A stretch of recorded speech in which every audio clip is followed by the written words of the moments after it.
Well, hello guys, what's up people, welcome back to the channel, another series of what you did. And today I'm in Cape Town, Johannesburg, Stellenbosch, Gansbaai, Simonstown, Soweto. So let's see how it goes. Indian stages as well as like prisons.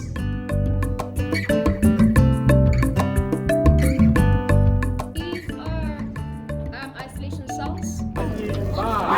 All power to the people.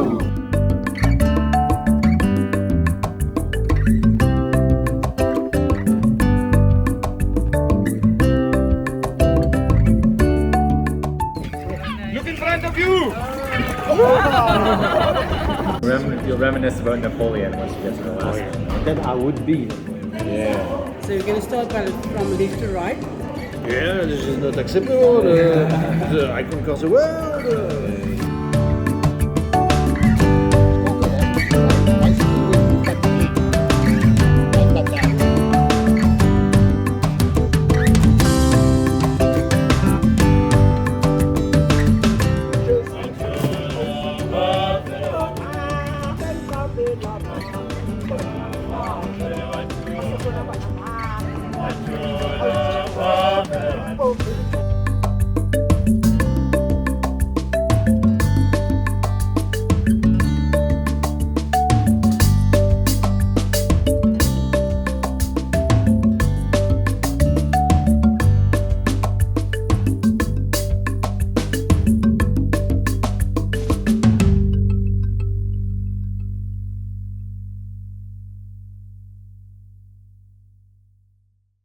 Hello guys, welcome back to the channel, and today is the day 2. Unfortunately, I started my day quite late, so I can only visit one place. It's called Constitution Hill, like I said yesterday. So let's jump in.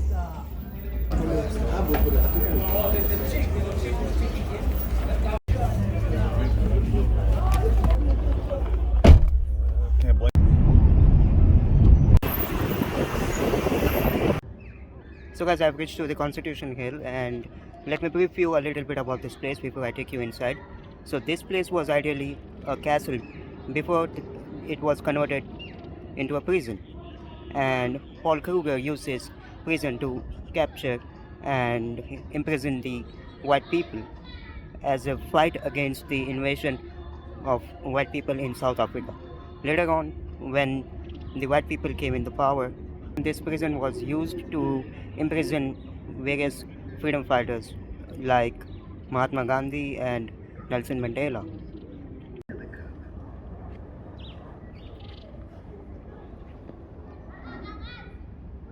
Black business, the captain violent, crowded, and filthy sound. While black prisoners did menial labor.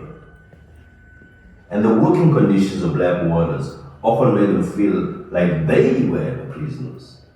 But this legacy of inequality is not just visible inside the prison. From the ramparts of the old fort, we're able to look over Johannesburg, a city still struggling to overcome the decades of inequality between its white residents and its black ones. Our constitution recognizes that there can be no equality without social justice. Already the Constitutional Court has made several landmark judgments entrenching socio-economic rights.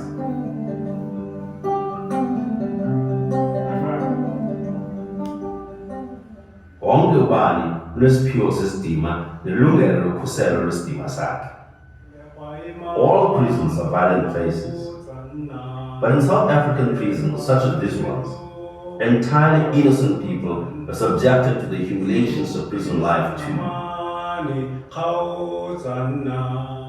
And then we went with them. At workshops with Constitution Hill, ex-prisoners tell the stories of these humiliations. If you ladies remember our cells were in a row, then we had that veranda. I swore not to stand to attention on the veranda. Strip! Oh shit. I'm wondering what the hell's going on. You said I said strip? It's a end of July, something like that. Winter morning, early morning in Johannesburg. And we had to strip naked, stand naked. Then she said, squat. I'm looking at Spoon, I said, what the hell is this woman saying? She said, squat. I'm telling you, we have to squat with our legs open, and she shone a torch up our vaginas. Then she said, open your case. Open the case. She took the case and she threw it now onto the tarmac. Here's Spoon, I got bending up, picking up all our clothes, putting it back in the case. And I think, but ex-prisoners also tell us how they resisted these humiliations. They were taken aback that we stood up to them. We never called them boss, and I think in a grudging kind of way they respected us, and that's one of the reasons that the Commonwealth prisoner in the water agency never actually, for the 7 months we were here, never harmed us or anything like that, In this new court, holds our hope for the future.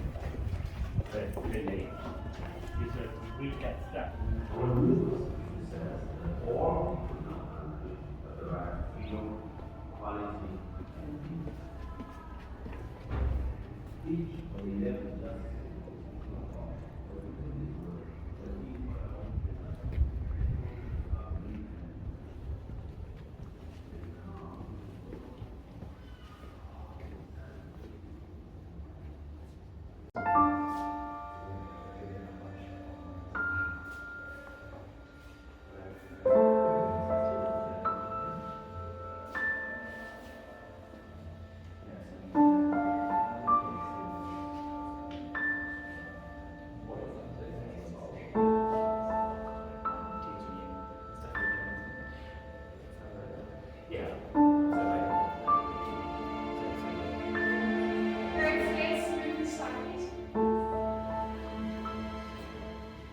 The section that we are going to cover was known as number 4 prison, but we initially comprised of 3 prisons. So the first prison that was built is the Old Fort, situated on the other side, built in 1893 to house only the white male prisoners. And the number 4 section followed between 1902 to 1904 to house the non-whites. So by non-whites, I'm referring to coloureds, Indians, Asians, as well as black prisoners. But it was the non-white male prisoners. And number 4 section was designed to house about 900 prisoners because of overcrowding housed more than 2,000 prisoners at a time. Also in the tourist prison where the gangs originate from, so they will classify themselves using numbers where you'll find a gang group regarded as the 28, 27 as well as 26. And later in 1910, the women's jail was introduced to house both black and white females, but they were kept in different sections. Alright, as you go along the tour, you are only allowed to take pictures, and if you have questions, you can always ask. Alright, so this is an exhibition called Who is a Criminal? Mainly because the prison detained many types of offenders.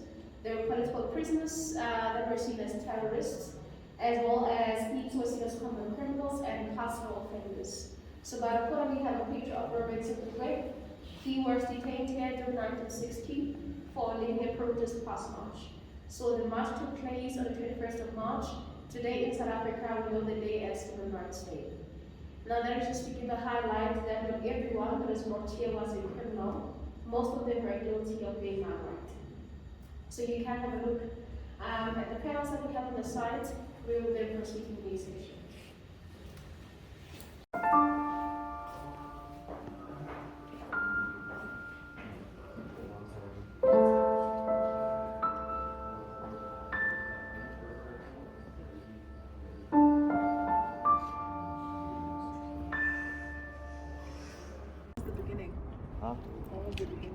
I don't know.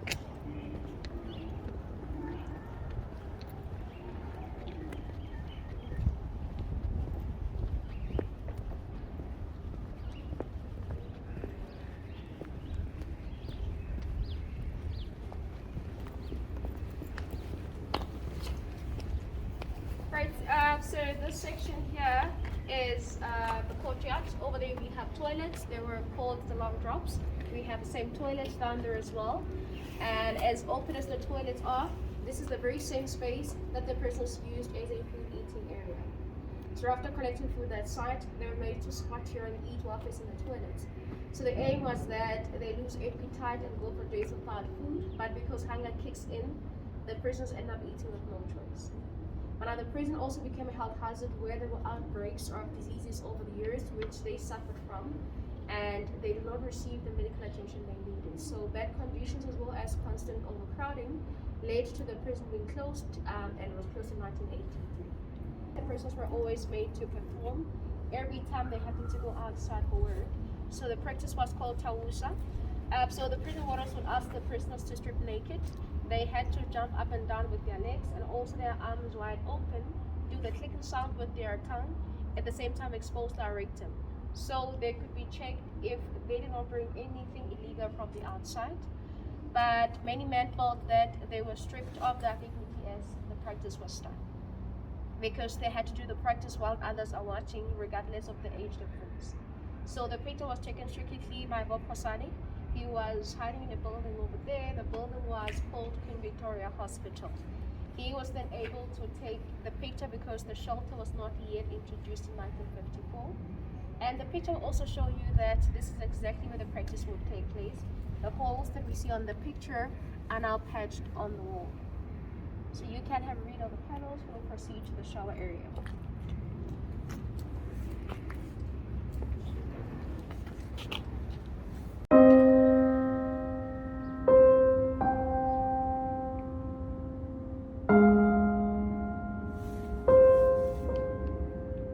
Shower area, and there were 8 showers attached on the wall. The male prisoners were always given 1 day in a week to take a shower. And in that 1 day they were given 30 minutes. So 30 minutes will not be for one person but for the entire prison. And because there were bosses that will take much time during the shower, that left most of the prisoners to go up to 3 to 4 months without a shower. And the shower also remained cold throughout the seasons, whether it was winter or summer, it still remained a cold shower. So you can have a read of the panels. We'll proceed to the next section.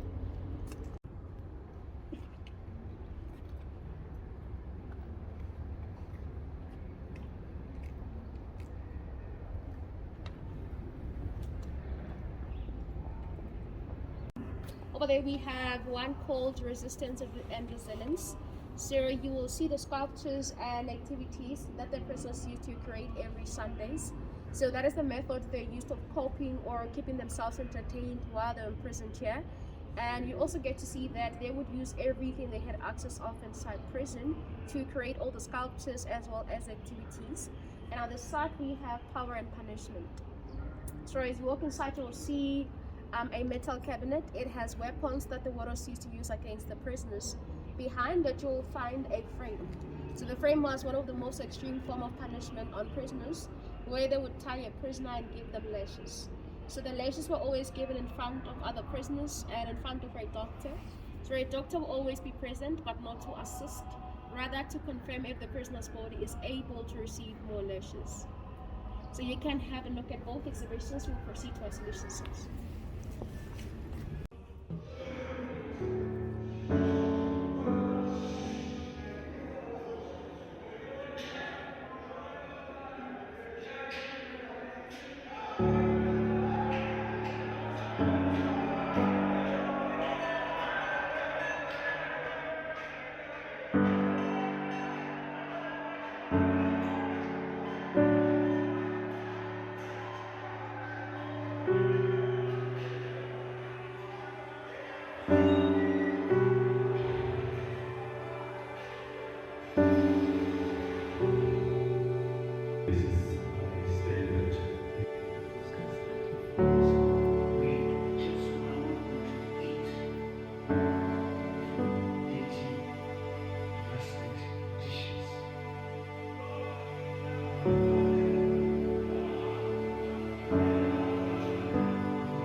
Alright, so these are isolation cells.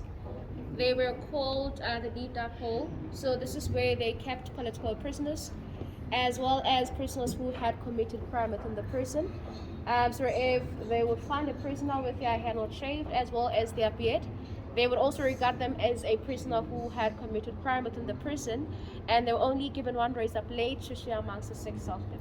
So the prisoners were kept inside these cells for 23 hours in a day with an hour outside.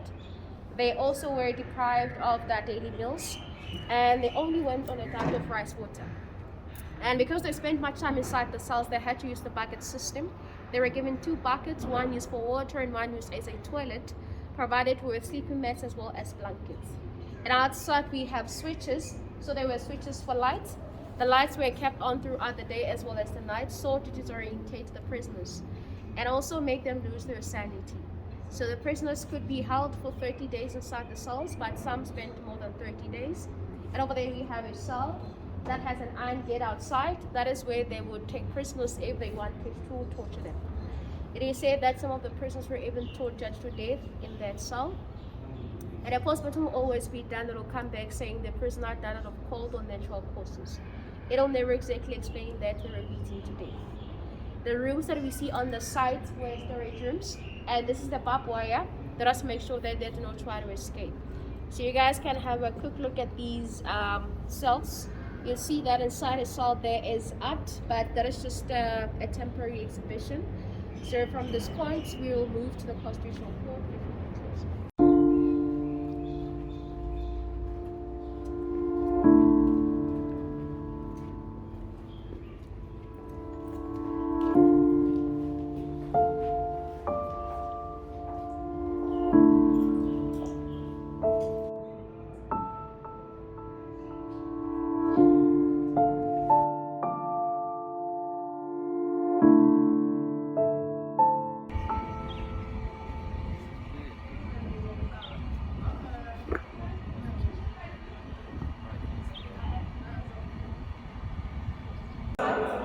It is joined together with the court, written and conducted in word Portuguese, meaning the struggle continues.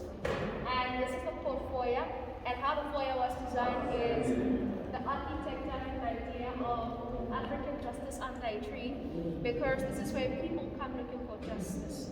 And as well, in African cultures, these fields are settled under a tree, where people are able to see what is happening around them, and that is a form of transparency. So in that way, they're able to show that they have nothing to hide. That is why we see the transparent doors, so to show that there is nothing to hide. And the pillars that we have are straight, the same as the tree trunks that we see outside. And on the pillars we have mosaics to represent the tree trunks. And the wires with the trees. We have slits on top that are created to bring sunshine, as well as shades on the wall. So the benches of people come in to sit when there's a concession. They will watch on the screen over there. So the public gets to sit on the tree and make justice. But now the public only gets to sit outside if it's inside the room. Alright? And also the highest court on the constitutional court. So this is where the judges got a lot of constitution. They have to also protect our human rights. So even the highest court means whatever decision that is taken here will not be overruled by any other court. So in total we have 11 judges and justices. They sit on the seats that we see up there, where there is a cowhide. So the cowhide comes from the indigenous cow that is called the Nguni cow, and it is found in 2 provinces, which is KwaZulu-Natal and Eastern Cape. The cowhide has white curtains. When you look at them, they are all different. They are to represent the individualism of the judges because they also are different and they come from different backgrounds. And we have a table under the judge's table, one on my far left, and 2 tables here. They are for law researchers or law class. Each judge is given 2 law researchers to assist them. And in the middle we have space for the lawyers or the advocates. The other side will be for the applicant, the other for the respondent. And where you are seated is where the public would then sit. And how the public gallery was designed is the public gets to sit eye to eye level with the judges to show us that no one is above anyone as soon as we enter the courtroom, but we are all equal. But the people that are allowed to sit above everybody else, it's the media. We have the media gallery up there, mainly because they have to cover everything that happens inside the court, as the court also preaches transparency. So we have the same theme of justice under a tree applying inside the court. The lights are to bring sunshine, as well as patches of shades on the floor.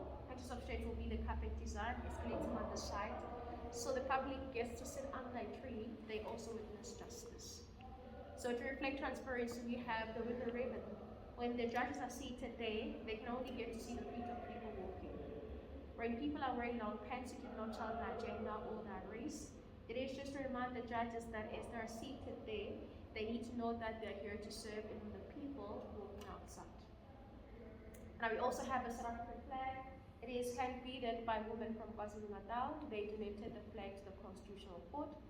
So the women have their names written just on the green color. And last inside the court, we have these old bricks. They come from an Norwegian tribe block that was demolished, and they were saved to be used inside the court, not because the court had no money to build. But now these are the bricks that we used to violate people's rights, and they are kept in here today to make sure that all those rights are protected, to also serve as a reminder that history should never repeat itself. A very small court where we make decisions on occasions. Yeah, but also our judges do not serve lifetime. They serve a term of 12 to 15 years, and they retire between the age of 70 to 70. Right, this is where we are going to take our tour. So guys, that was the tour of Constitutional Hill, and some of the things were quite intense to see, like how the people were treated back in those days, and now everything has been changed for the greater good.